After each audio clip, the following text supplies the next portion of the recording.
You're listening to an Airwave Media Podcast.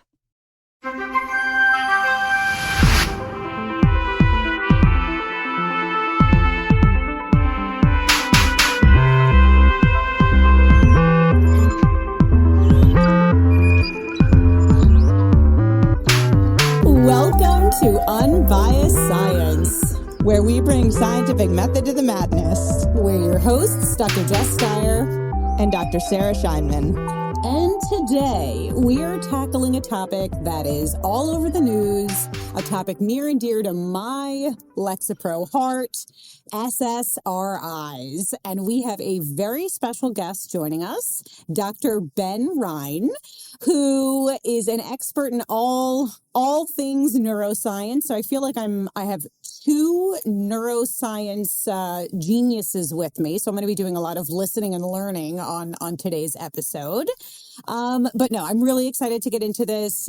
Lots of questions out there, some misconceptions, some myths, some wild claims. So we're going to get into all of it. Ben, thank you so much for joining us today.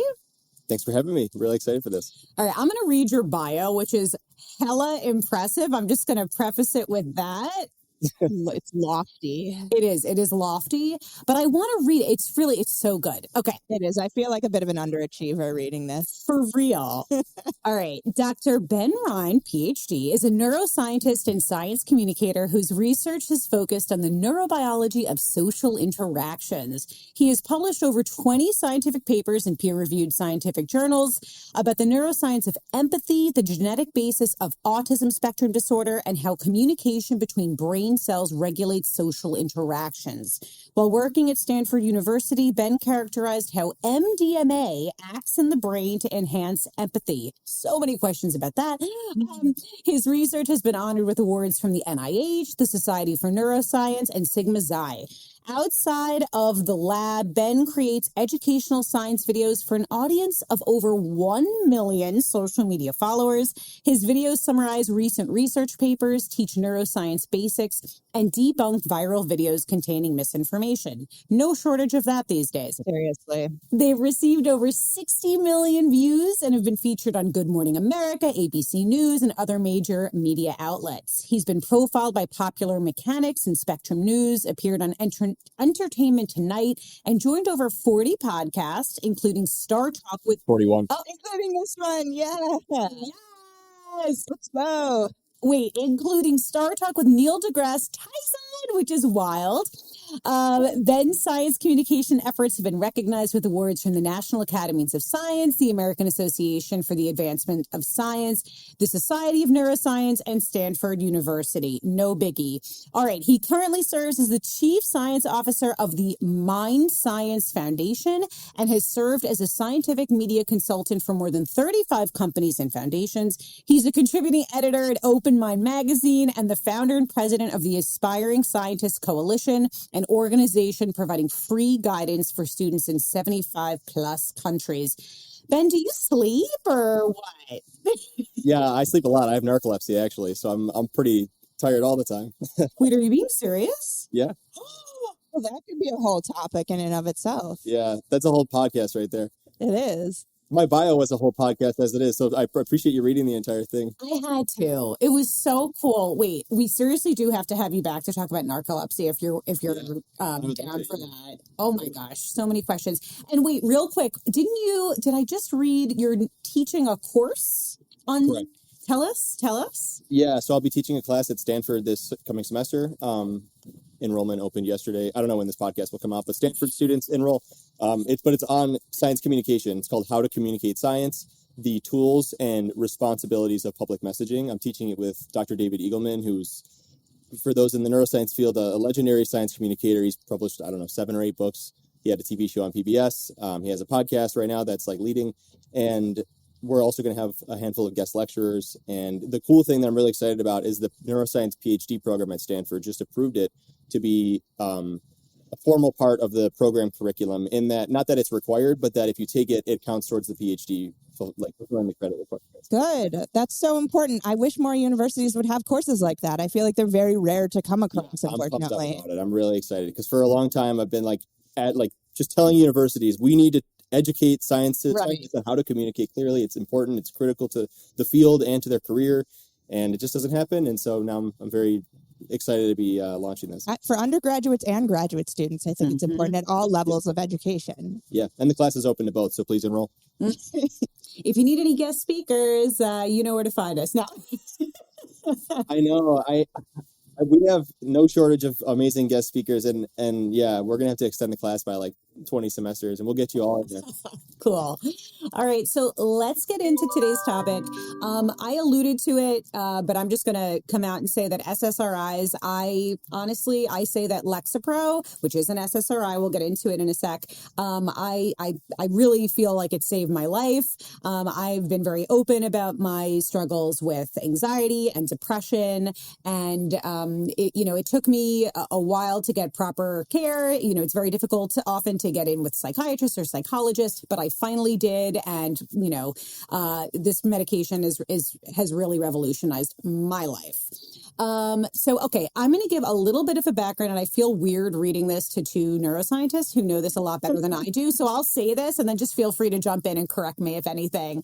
But Jess, our audience does not consist purely of neuroscientists, so it does make sense to do a bit of a background on this, including like what SSRI even stands for. I feel like a lot of people don't know that. Well, that's a good starting point. So yes, SSRIs, selective serotonin reuptake inhibitors, were first developed in the 1970s and revolutionized the treatment of depression and anxiety disorders. The first SSRI was Prozac. What is it? Fluoxetine? I'm probably saying Fluoxetine. There you go. It was approved by the FDA in 1987 and quickly became one of the most widely prescribed antidepressants. SSRIs, well, we're going to hear a lot more about this from Ben and Sarah, but they work by increasing serotonin levels in the brain, which helps to regulate mood, emotion, and sleep. Compared to older antidepressants like, oh God, I'm going to be totally botching this, tricyclic antidepressants, TCAs, and monoamine oxidase inhibitors, MAOIs. You got it. SSRIs were seen as safer and better tolerated with fewer side effects and lower overdose risk. Since Prozac's introduction, several SSRIs have been developed, including Zoloft, Paxil, Celexa, Lexapro, and Luvox. Now, they're among the most commonly prescribed medications in the U.S. So according to the National Center for Health Statistics, approximately 13.2% of U.S. adults reported using antidepressants between 2015 and 2018, with women being nearly twice as likely as men to use them. A report from the CDC indicates that antidepressant use has increased significantly over the past 2 decades. They're primarily prescribed for major depressive disorder, generalized anxiety disorder, obsessive compulsive disorder, and post-traumatic stress disorder, among other mental health conditions. And just to set the stage, I alluded to this, but they have been the topic of conversation with some people saying that maybe we're overprescribing them, or that perhaps there are some dangerous side effects that are not talked about enough. So people are also saying that they're addictive substances and that they have like addictive potential too. So we're going to cover all of this today. We are. So Ben, Sarah, I don't know who to bug about this, but can we talk about the mechanism of action? So how does this actually work, and what does it do to our brain? Yeah, I want to point something out. What was the website you were reading off of there? CDC. CDC? Yeah, one was CDC and one was the National Center for Health Statistics. So I noticed a science communication error in there. It's a nitpicky error. They said, what you read said, SSRIs increase the level of serotonin in the brain. Yeah. Not technically true. SSRIs increase the level of serotonin in the synapse, which is where it counts. And so what SSRIs do is when a serotonin producing neuron, which I will call serotonergic neurons, when they release serotonin, it can bind the receptor, do whatever, it can sit around. And then eventually neurons have this sort of like return to sender function, where you could think of a piece of a neurotransmitter being released between neurons in the synapse. Let me just back way up for a second. Neurons communicate at synapses. One neuron, the presynaptic neuron, sends a neurotransmitter, like a piece of mail, I like to describe it, and that binds to a receptor, oftentimes with like a mailbox, and then that sends the message to the next cell. But anyways, like I said, there's this kind of return to sender function where the the neurotransmitter can go back to the neuron that sent it out and be reabsorbed and recycled for further use. And that's reuptake. So what SSRIs do, they're selective serotonin reuptake inhibitors. They block reuptake. So that serotonin, instead of getting slurped back up into the cell that sent it out, it sticks around in the synapse and continues to activate the serotonin receptors on the receiving cell, which means that overall, over time, where normally serotonin would get slurped back up and the serotonin signaling ends, that doesn't happen. Instead, the serotonin signaling process continues for longer, and overall, it just enhances the level of serotonin signaling in the brain, in the synapse. Yeah, like how I like to think about it is it makes the connections a little more efficient between the serotonin neurons. So it just makes it so that they can talk to each other like a little bit more easily. Like Ben says, it doesn't actually produce serotonin, which is really important to keep in mind, but it just makes it so that the connections are just a little bit smoother. Now I'm looking at our show notes and I see, was there a controversy back in, it looks like 2022? Ben, can you tell us about this? Yeah, I'm so glad we're talking about this because it's so important. So in early 2022, I'm just going to give my personal perspective on this. In early 2022, a friend of mine said, hey, let's make a video about the neuroscience of depression on social media. And we did. And so I did this whole literature review. And I was looking around and I'm looking for evidence like, okay, there's got to be evidence somewhere that low serotonin is, happens in depression. Seeing as serotonin targeting drugs alleviate depression, there's got to be low serotonin. And I couldn't find any evidence really. Like there's very poor mixed evidence. And I was like, that's weird. I always thought that. And so I made the video and I explained that, whatever. And then like a few months later, this huge study comes out. It's a review paper where they did exactly what I did. They reviewed the literature looking for evidence that low serotonin causes depression. And just like what I saw, they found that there is very poor evidence overall. There's not a clear indication that low serotonin drives depression or even happens in depression.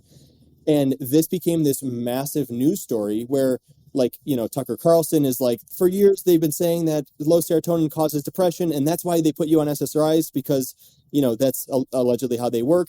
But now this research says that it's not low serotonin, so you shouldn't be taking SSRIs because SSRIs wouldn't make sense to be taken. Like it became this huge blow up story that attacked the credibility of SSRIs because, the most simplistic explanation is that it's low serotonin.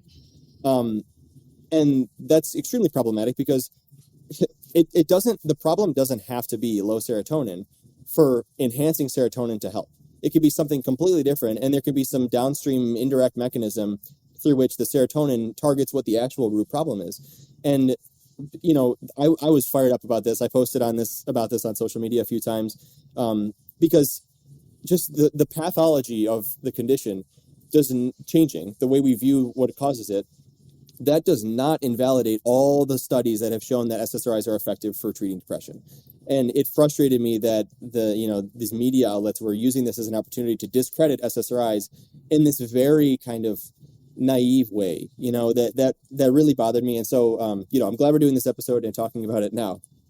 Well, I think it's also important to keep in mind that conditions like depression are very multifaceted. And it isn't just one type of neuron and one type of neurotransmitter that's affected. I mean, and I think a piece of evidence in support of this is the fact that there are other antidepressant drugs other than SSRIs. So there's a drug called SNRIs, which target norepinephrine. There are monoamine oxidase inhibitors, like Jess mentioned, and tricyclic antidepressants, like Jess also mentioned. And I think the fact that these drugs are also effective in treating conditions like depression just goes to show that it isn't just one type of neurotransmitter, not one type of drug of chemical in the brain that's being changed when you have a mood disorder. So Ben, you said something that I want to come back to. You said, so it doesn't refute all the evidence that we have that SSRIs are effective for depression. So can we just talk a little bit more about that body of evidence? And then also, in reading about SSRIs, it looks like they're used to treat both depression and anxiety. So is the evidence different for treating anxiety?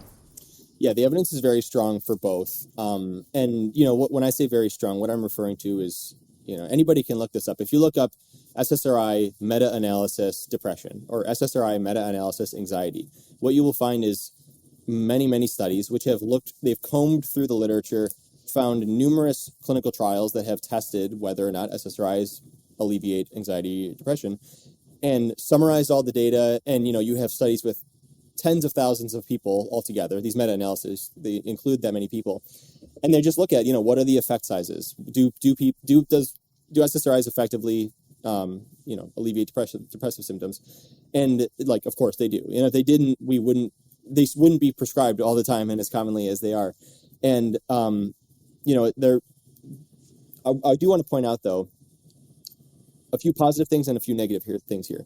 The positive things are, one of these studies, and I can send you these references, they show that there's actually a dose response curve, which means that the higher the dose, the greater the symptom alleviation, which is exactly what we would want to see. That strongly suggests that the drug's actually doing what we want it to do. The second thing is there's also not only behavioral survey evidence, because the way you can test, is someone depressed, you ask them to fill out a survey and they describe how they're feeling and they get better. But people that take placebo in many cases also have their depression temporarily cured. And that's, something to note. And that's also why that's a common criticism on the studies. But of course, SSRIs always outperform placebo. And I think that what takes this evidence a step beyond just, do people report being less depressed, because that's something that placebo can do. There's plenty of neurobiological evidence showing that, for example, people with depression show enhanced responses in the amygdala, this emotional center of the brain, when looking at emotional faces. And which suggests that maybe if they have an enhanced, maybe negative emotional reaction, and after taking SSRIs, that response is diminished, which suggests that it's actually changing the way the brain processes information. People with depression also show smaller volumes, a reduced size of specific brain areas in the prefrontal cortex and the hippocampus. And SSRIs have also been shown with long-term use to restore, enlarge those brain areas, which suggests that, it's not placebo, it's actually doing something.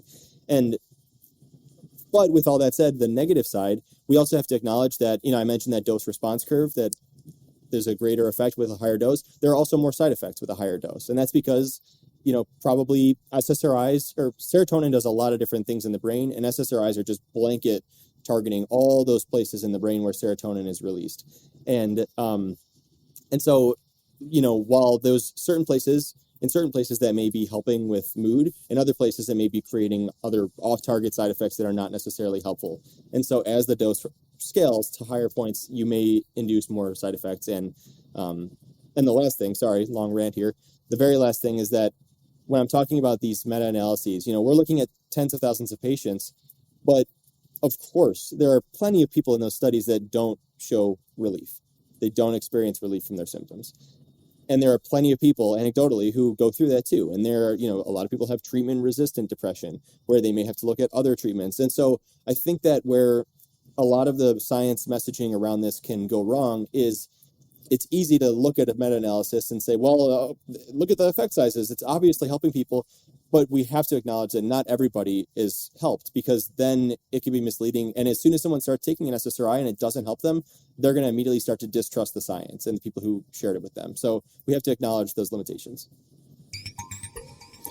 And not only does it maybe not work for everyone, but of course, there, as with all things, there could be side effects, right? And so I know, again, speaking for myself, just again, anecdote, I experienced some emotional blunting. So it kind of felt like I wasn't, like, the lows weren't as low, but the highs weren't as high. Like there was sort of like a numbness is how I like to describe it.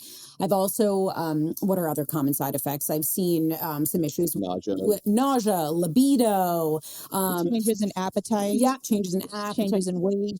Right. Yes. Weight. And so again, like with all things, and Ben, you're talking about this, our bodies, we're all, there's a lot of heterogeneity, right? Our bodies are going to react differently, to medications and to all things. So I think that that's important to note. And I would like to just point out, too, that serotonin has a lot of different functions in the brain, too. It doesn't just regulate mood. So it does make sense if you're taking a drug sort of long term that targets that system in the brain and that neurotransmitter, that you would have some off-target effects. Mm-hmm. So Ben, what about withdrawal? Is withdrawal a thing when it comes to SSRIs? Sorry, before I answer this, I realized that I didn't fully answer your last question. I also just want to say there are meta-analyses showing that SSRIs are also, I don't want to say equally effective because it's hard to compare the studies, but very effective for anxiety and particularly social anxiety. So I just wanted to add that. Now, so when it comes to withdrawal, I want to preface this part of the discussion with two things. Number one, I've never taken an SSRI, so I can't speak to it from the experience. I'm speaking out of scientific papers, which isn't always the best way to speak about something. Secondly, I'm not a psychiatrist and I'm not an MD. I don't prescribe these medications. I don't speak to patients. So once again, talking from scientific papers. But yes, of course, there are withdrawal effects. And I think people need to be aware of that. When you're modulating your neurochemistry in a specific way for an extended period, and then you stop doing that, you are probably, just as, on your on-ramp in, you may have effects. On your on-ramp or your off-ramp, you may also experience effects, and those effects may be very negative. And, I can say, hopefully my mom doesn't listen to this podcast, but anecdotally, I remember when I was really young, there was a morning I was like in middle school, and I didn't want to go to school, of course. And I'm laying in bed, and I'm like, Mom, I don't want to go to school. I don't want to go to school. And I had this little fan that would sit on the ground, and I just aim it at me while I was sleeping. And my mom comes in, she's like, you're going to school. You're going to school. And my mom is very lovely and level-headed. And she just starts freaking out, and she takes the fan, and she just starts smashing it on the ground like a gorilla. It was crazy. And the fan explodes, and I'm crying. I'm like, I'll go to school. I'll go to school. And later I realized she was withdrawing from an SSRI at the time. and so ever since then, it's been in my head that, again, it's especially for a scientist to be like, anecdotes are the key. But when you see something like that, it sticks with you. And especially this is why when Tucker Carlson went on and was like, SSRIs don't work, that's why I got so upset about it, because I'm thinking thousands, maybe hundreds of thousands of people are going to watch this program, and they may think, you know what? He's right. I'm going to stop taking my SSRI and just stop cold turkey. And I think that is where the largest side effects can occur, withdrawal effects can occur, because you're just abruptly changing your neurochemistry where you're supposed to wean off of the drugs if you want to go off of them. And of course, consult your doctor. Well, just one more anecdote. I totally empathize with Mama Ryan, because I recently, so I mentioned that emotional blunting, and I was wondering, maybe there's another drug, maybe, I could switch to a different drug that maybe I won't experience that same emotional blunting. Guess who did not wean off her Lexapro appropriately? I switched to a different drug, totally different class, Wellbutrin. Not great. I experienced exactly what you're describing. I was so hyper irritable. Also unclear if this, maybe the Wellbutrin was exacerbating my anxiety, but I was having horrific panic attacks, anxiety attacks. Long story short, I'm back in the arms of Lexapro and doing a lot better. But sweet arms. Yes, sweet arms. Anyway, sorry, Sarah, were you about to say something? Oh, I was just going to list a few more symptoms. Oh, yeah. Potential symptoms of SSRI withdrawal. So some people may experience flu-like symptoms like fatigue, headaches, muscle ache, sometimes chills. Like we alluded to, Ben and Jess mentioned emotional and psychological symptoms. So you can actually have increased levels of anxiety, irritability, smashing fans. Sometimes people experience increased levels of depression, which makes sense, because if you're weaning off of a medication that is supposed to help with depression, then you might experience a recurrence of those symptoms. There are also some physical symptoms that some people experience, which dizziness, nausea, changes in sleep patterns, tinnitus, so ringing in the ears. There are also some cognitive effects, like people will experience brain fog sometimes, memory problems, and then difficulty falling and staying asleep, and sometimes vivid dreams or nightmares. So not everyone who's withdrawing from SSRIs will experience all of these, but these are just some of the symptoms that are associated with abrupt stopping of an SSRI. So would you say are SSRIs addicting? I don't know what the proper term is, but would you say addictive? Mm-hmm. No. And this has also frustrated me. When it comes to the addictive liability of a substance, it's like, as far as I understand, pretty easy to tell whether something's going to be addictive if we know the pharmacology. If something targets, for example, dopamine signaling, like methamphetamine or cocaine, it's much more likely to have an addictive liability, to be addictive, because dopamine is inherently reinforcing. And dopamine is the brain's way of saying, this is good, we should do this more because it's good for us. Like you eat a delicious meal and you're like, wow, I should probably have this food again. Like dopamine helps your brain remember that thing was good. And so when you take something that stimulates dopamine release, your brain's like, wow, this is great, we should do this more often. And then that's why cocaine is so addictive, because it's doing exactly what the brain does to say, this is rewarding. Serotonin is not rewarding in that way. In fact, a paper just came out that actually showed that serotonin likely acts like a brake on dopamine. It actually suppresses the rewarding properties of dopamine. And so, for example, this makes perfect sense, because if you look at MDMA, a drug which I used to study in my last project, MDMA is methylene dioxymethamphetamine. It's like methamphetamine. It stimulates dopamine release. So you would think it would have a very high addictive liability, but MDMA also stimulates serotonin release simultaneously. And MDMA does not have high addictive liability. And it now makes sense with this recent paper, because that concurrent serotonin stimulation, when serotonin's also being stimulated, it actually probably blunts the reinforcing properties of the dopamine, which makes it act in a similar way in the brain, but not be as inherently reinforcing. So anyways, all that to say, there's no reason to believe that SSRIs would be addictive or reinforcing. There's another thing to recognize here, which is, there are other systems in the brain that could be reinforcing, like, opioid signaling, like pain relief, right? That's why it's very, very difficult for neuroscientists to develop pain relief drugs that are non-addictive. You might sort of theorize that like relief from depression could be reinforcing and rewarding. But the thing is with SSRIs, it's such a gradual onset. It's not like you pop it and then you're like, wow, I've, cured. It's not at all like that. And so, the argument that maybe the antidepressive effects would also be addictive is also poor and doesn't really make sense. So there's just no reason to say that. I think maybe, I'm very much postulating here, but maybe the reason why that has been brought up, that they're addictive, is because of the withdrawal effect. It's kind of reminiscent of those really reinforcing addictive drugs. But like, it just doesn't make any sense on so many levels. Mm-hmm. So Ben, you're all over social media. And by the way, I don't even think we said, where can people follow you? Sorry, before we forget. That's all right. I'm on TikTok and Instagram. I prefer Instagram a lot. TikTok is frustrating to use for many reasons. But yeah, like you said, in the business of debunking misinformation, there's a steady flow. So it's just a spout that keeps on spouting. But anyways, yeah, so yes. And, I think my name, Ben Ryan, should be sufficient to find my account. Yes. Yeah, and we'll tag in our show notes. But I bring this up because you're probably seeing a lot of the myths, misconceptions, misinformation circulating about SSRIs. The one that I'm seeing a lot right now is that SSRIs are responsible for things like mass shootings or violent outbursts. Can you speak to that? Is there any evidence of that?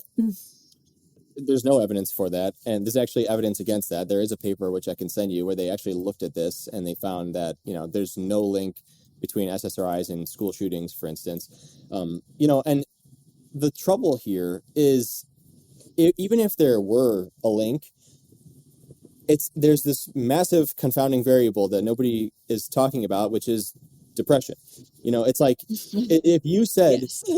if you said, hey, a new study came out that said that showed that people taking SSRIs are more likely to be in therapy. SSRIs must cause depression if they're going to therapy. No, they're in therapy because they're taking an SSRI. And so if somebody is more likely to, commit an act of, violence or self-harm or any of these things, to pin it on the SSRI is just a complete guess. And it's much more likely that this person is experiencing depression-related hopelessness that may have driven them to act in a way that is not, typical the way they would normally act. But there's just no reason, also biologically, to think that SSRIs would induce that kind of behavior. Also because serotonin is one of the brain's like key social neurotransmitters. It has a very important role in driving pro-social behavior and social interest. And in fact, there are studies showing that people taking SSRIs basically become like, you might describe it as nicer. Like they're more tolerant. Like I said earlier, they have reduced social anxiety. But there's also studies where, like this one I really love, where people they put partners together and they had to solve a puzzle together, but it was super frustrating because only one person could touch the puzzle pieces at a time. And so the other person sitting there, like trying to give advice and stuff. And what they did was they had one person in each pairing not on SSRIs and one person on an SSRI. And they found that the people on SSRIs were much less likely to be like commanding and mean, and the people off SSRIs were much more likely to be like, oh my God, put the piece in that spot right there, please. And so, there's plenty of other evidence like this too, like in these like moral dilemmas where it's like, would you push someone in front of a train to save 5 others? Like people on SSRIs are much less likely to commit these very personal like acts of violence on others. So there's just no reason why SSRIs would do that. And, it's just another, I don't get the attack on SSRIs in psychiatry and stuff. I think it's part of a larger sort of goal to pull back from like pharmacology in general. I think there's this reliance on like natural methods and like, anything that's developed in a lab or, in a factory and it's a vaccine or it's a drug, whatever, like we got to stop that. It's bad. Yeah. Yeah. But I mean, I just don't really understand. I didn't really understand either. And so, like, I actually looked into this a little bit. I mean, I Googled, like, SSRIs and school shootings. And what came up for me was, and maybe, like, this is where all of this misinformation is stemming from, is that children who are exposed to mass shootings at young ages are more likely to be on SSRIs, which makes sense, Ben, as you mentioned, because who are prescribed SSRIs? People with mood disturbances, with depression, with anxiety. And so, of course, if young people are exposed to like such violent acts at a young age, like, of course, they're going to be more likely to be in therapy, be potentially treated using SSRIs for their mood disturbances, their depression and anxiety. It does make sense. And like you mentioned, Ben, like there is that confounding variable of depression. Like people who commit violent acts are probably more likely to have mood disturbances and are therefore maybe more likely to be prescribed SSRIs. Like we're skipping this step. Yeah, I also want to point out the fact that like, when it comes to suicidality, that's another thing. People say SSRIs induce suicide. There's actually studies, again, I can send these over so you can show them for the podcast if you'd like, showing that the risk of suicide increases in the 12 months leading up to right before people take SSRIs and then gradually declines after, which makes perfect sense because as that hopelessness reaches a peak, that's when people are probably most likely to either, sadly make an attempt at their own life or go to a therapist and say, or psychiatrist and say, hey, it's really time. I need something to help me out. And then after taking SSRIs, that gradually declines. But you can cherry pick that. Look at what happens to people in the 1 month after they take SSRIs, their suicidality reaches a peak, which relative to the rest of their life, yes, that's true. But it's actually because right before they were also reaching a peak and now they're still in that same period of hopelessness. And once again, also, the confounding variable of depression, and there's all these psychological factors that we need to acknowledge. What also I don't see people talking about is if you are experiencing severe depression and you go to a psychiatrist for maybe the first time and you say, look, I really need something. I think it's time. They prescribe you an SSRI.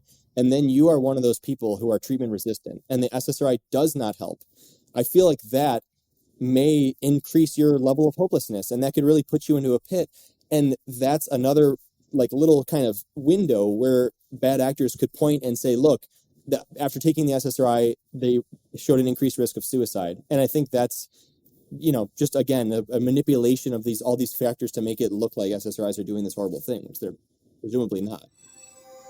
So, Ben, first of all, there's a paper that just came out that I really want to talk about. But before we do, are there any other like glaring misconceptions that you've seen circulating on social media that like we'd be remiss if we didn't mention?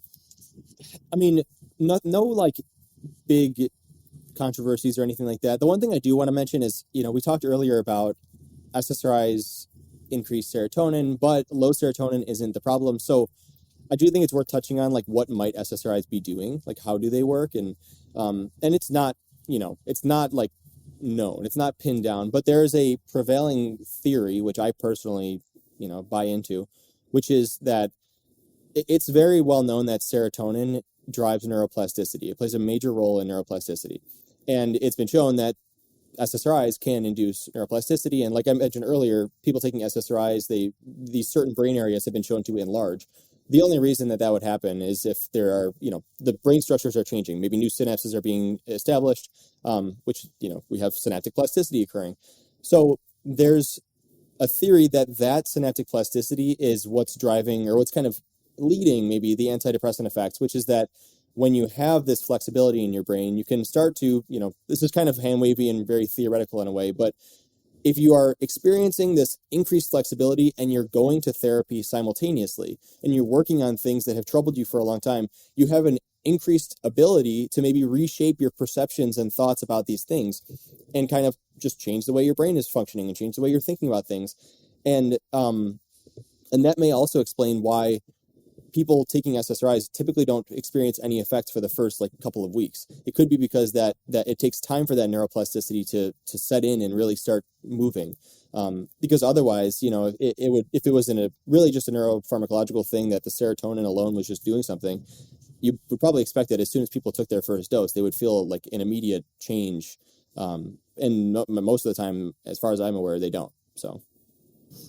All right, so let's talk about this new paper that is getting a lot of traction. I've had at least 500 people send it to me saying At least 500. At least 500. So, okay, so there's a recent paper that investigates antidepressant use and cognitive decline in patients with dementia. So here are some conclusions drawn. So in this cohort study, current antidepressant use was associated with faster cognitive decline.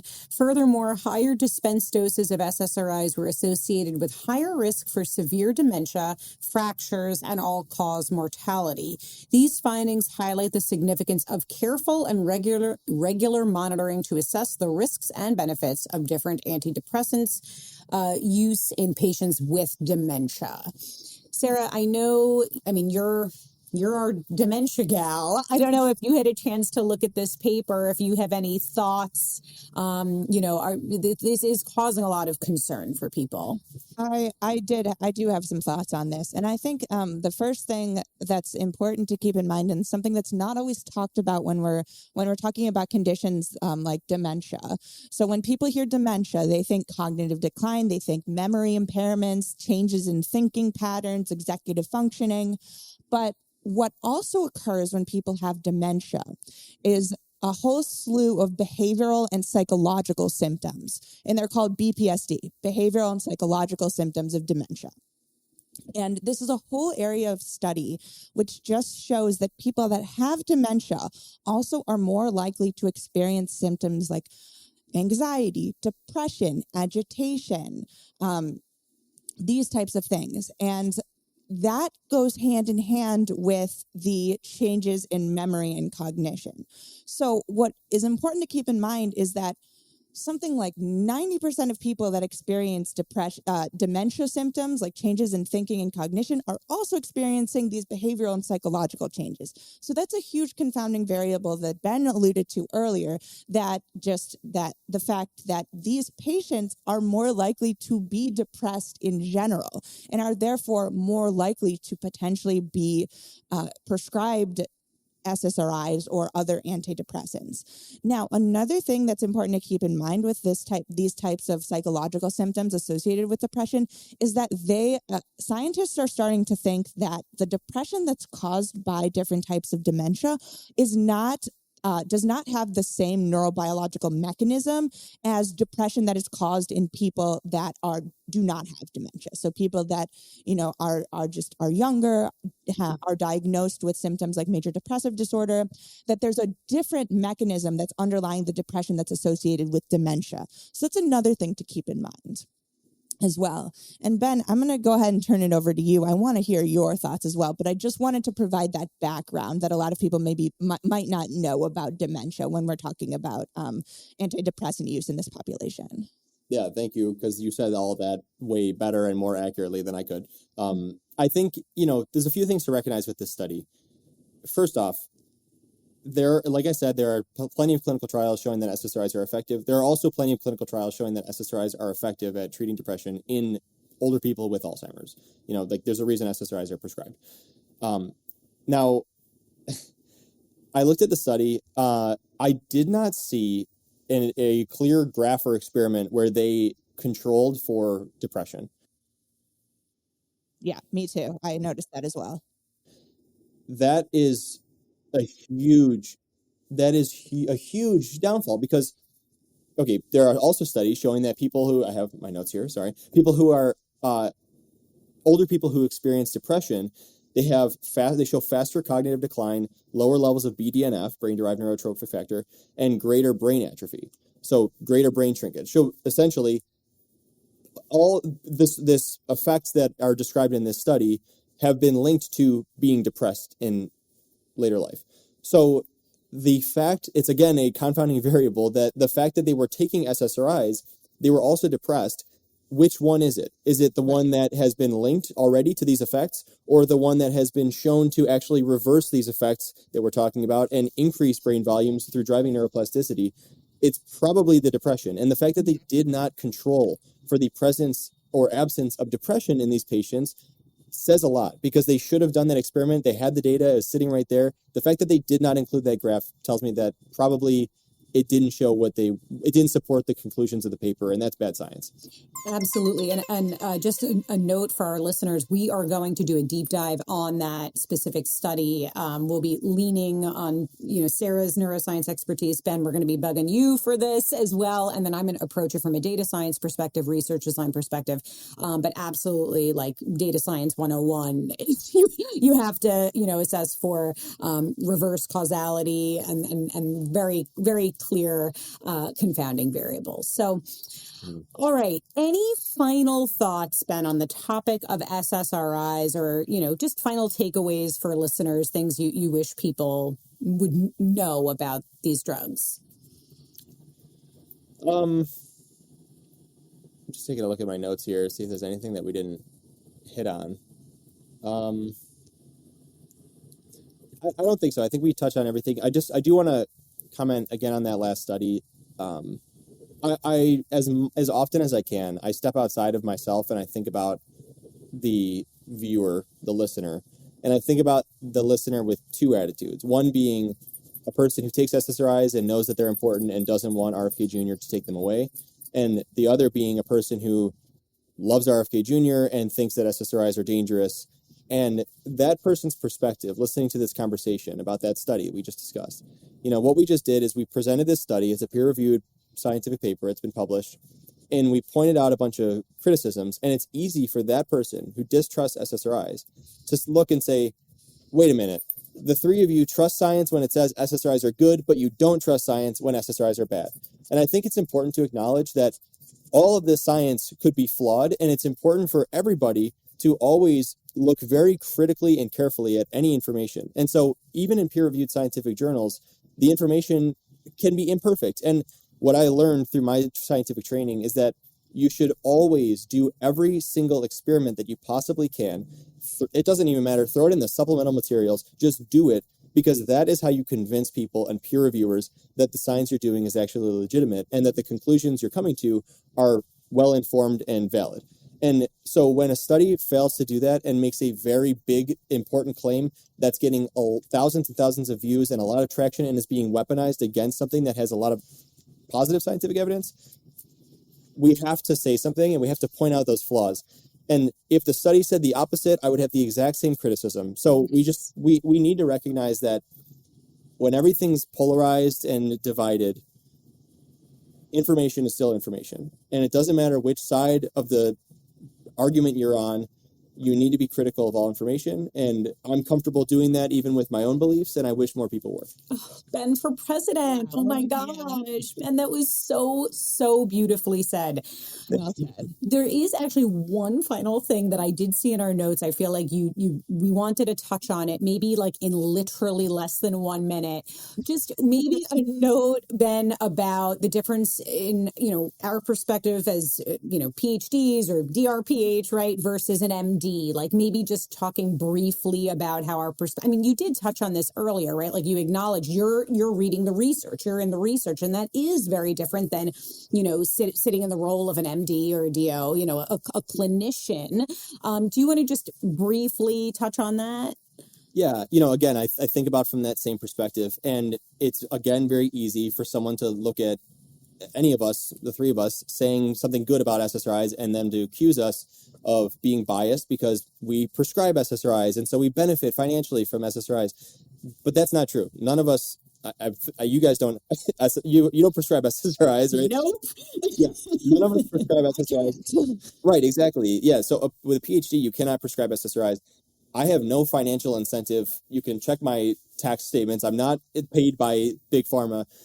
I'm just relying on the data. And when the data say something incredibly clear, that's what I'm going to tell the people, And so, again, it's like there are many accusations commonly about being biased, but like genuinely, truly, all I'm ever trying to do is share the data, because when you rely on data and you actually trust that the information is valid, when it appears to be valid and it's scientifically sound, it's often useful for guiding your life. And it can often lead you in a place that's helpful and it can help you make better decisions. And I think that's important. And so, anyways, all that to say that like the criticism of us potentially being biased on the Unbiased Science podcast is invalid. So. Oh, goodness. Yeah. We have to create a soundbite from that. I'm just going to play that over and over again. Love that. Dr. Ben Ryan, thank you so much for joining us. Everyone should go and follow Ben on social media. We're going to tag him, in our show notes so you can follow along. Thank you so much for joining us today. Of course, this has been a lot of fun. I really appreciate it. Not all podcasts. The other 40 haven't been as fun. So, you just made it. Neil deGrasse Tyson. So yeah, that one was pretty fun, but I was really nervous. Oh my God, I don't Understandable. All right, Sarah, you want to take us home? All right, thanks everyone for tuning in. We hope you learned a thing or two. Please join us next week on your trusted source for no nonsense, just science.